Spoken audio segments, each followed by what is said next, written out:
In today's episode, you're going to learn from my 7 years of workout mistakes, and I want to share these mistakes with you so that you can avoid them and actually get better results out of your workouts.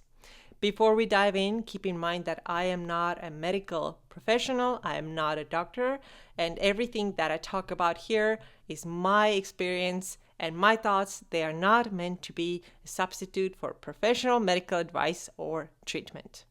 Just to give you a very, very brief background, when I was in my early 20s, I had gained some weight. I was uncomfortable, I didn't like the way I looked, I didn't like the way I felt, and I decided I'm gonna get the weight down no matter what.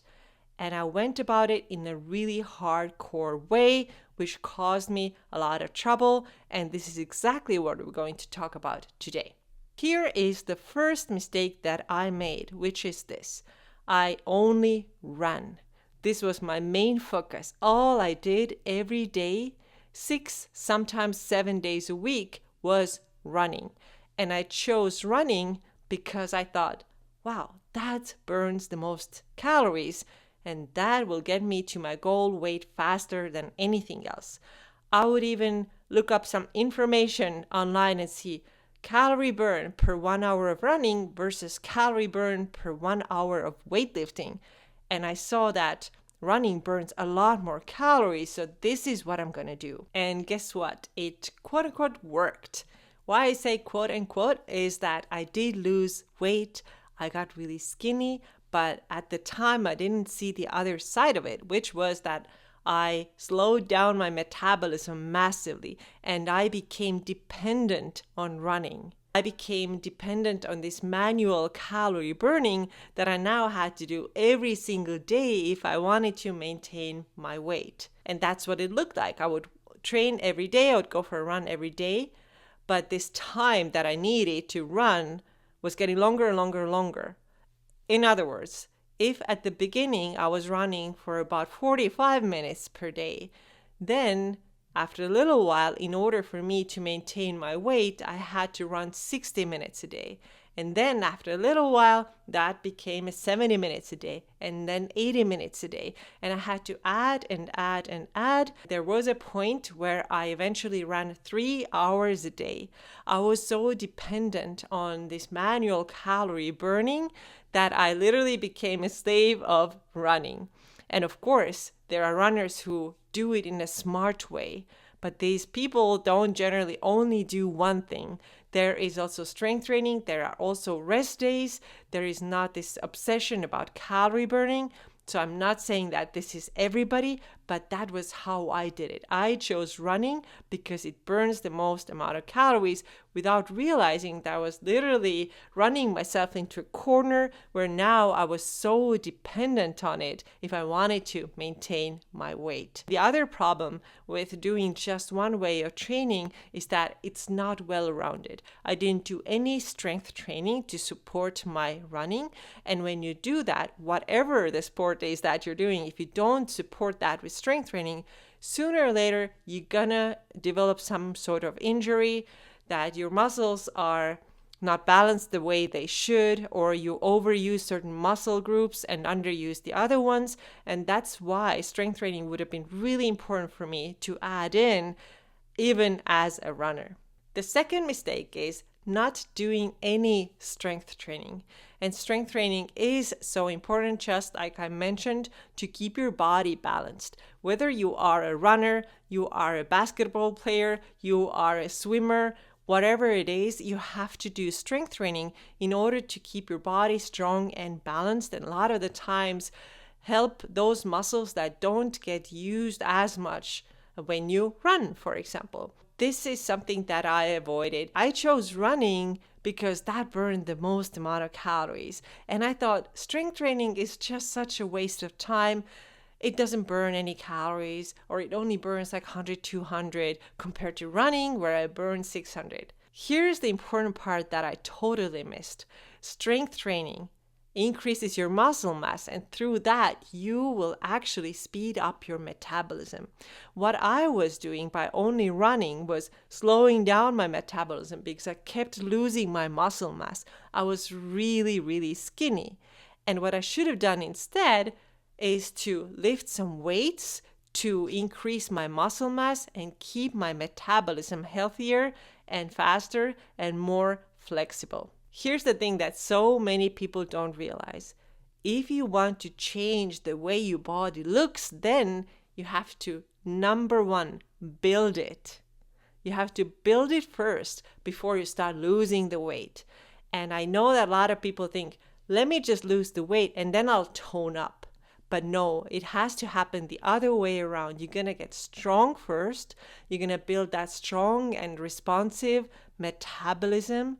And then after that, you can reduce your body fat percentage. But it's so important that you're strength training first and building that base, building that foundation before you go on your weight loss and fat loss journey.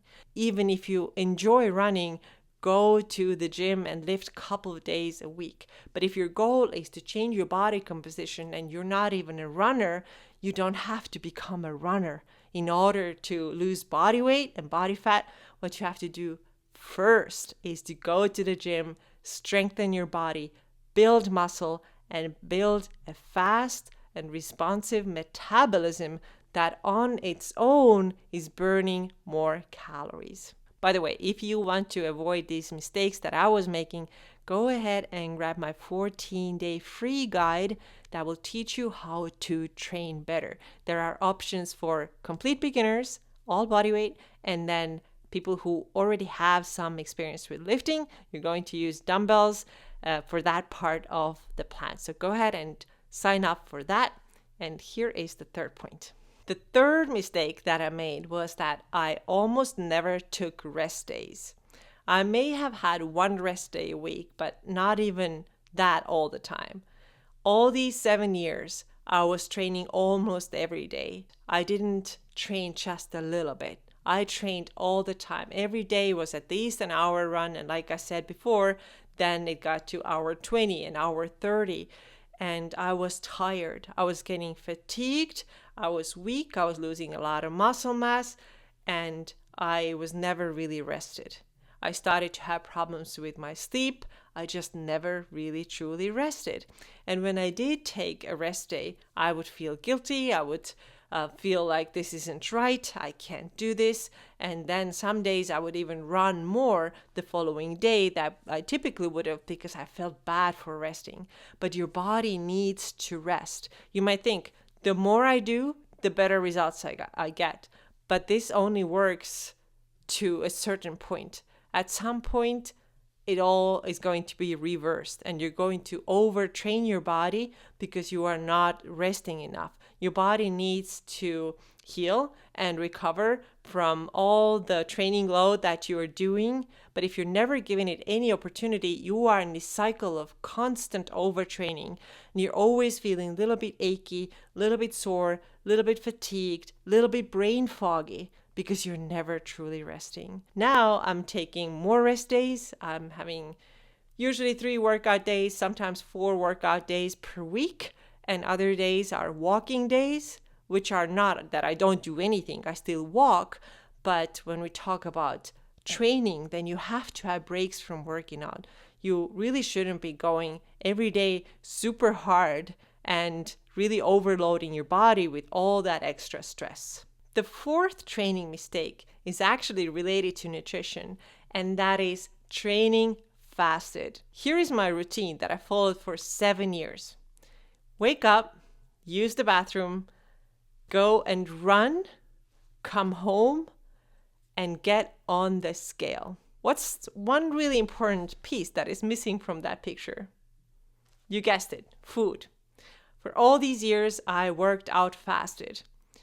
And I thought that this is the best way to burn more calories, burn more body fat. And because I was so obsessed with the number on the scale, I would always run before I would get on the scale. You want to hear a really crazy thing? I didn't even drink water before I got on that scale. You might be thinking now, I thought that training fasted is a good thing because I hear all these people out there talking about how important it is to fast, have long fasts, and not eat before 1 o'clock in the afternoon and train fasted. Well, here's what I tell you. this is not good for you, because if you want to truly have energy for your workout, if you want to build muscle, then you have to eat. Here's the other thing. A lot of women are struggling with high cortisol. They're wondering, why am I gaining belly fat? Why am I not feeling good? Why am I so brain foggy? Why do I have headaches all the time? And the big part of it, in my experience, is that if you don't eat and you go and train and you're asking your body to do all these hard things, such as run for an hour, run for an hour and a half, or go and lift weights, but you're not giving it any fuel, then how do you think your body is feeling? Of course, it's going to fatigue faster. Of course, it's not going to be able to have the endurance that you would otherwise have. Of course, it's not going to be able to build muscle. It just can't do it if you don't have any building material in you. What I see oftentimes in my work with my clients is that a lot of these high cortisol symptoms go down when women start eating before training. And this was a big mistake that I made. And I think that this was a big reason why I, for example, really crashed my hormones. I had severe hormonal imbalances and, like I said, lost my period for 10 years because I worked out so much, I never rested, and I always worked out fasted. And the last training mistake that I made, and I hope that you're going to avoid, is this: severely restricting your eating. I ate so little. My foods were really, really limited. I didn't know anything about macronutrients. I didn't know how many calories I should be eating. I had only one goal: to eat as little as I can get away with. I didn't know what protein was. So thinking back, you could hardly find any protein in my diet. I avoided all fats. I didn't cook with any fat.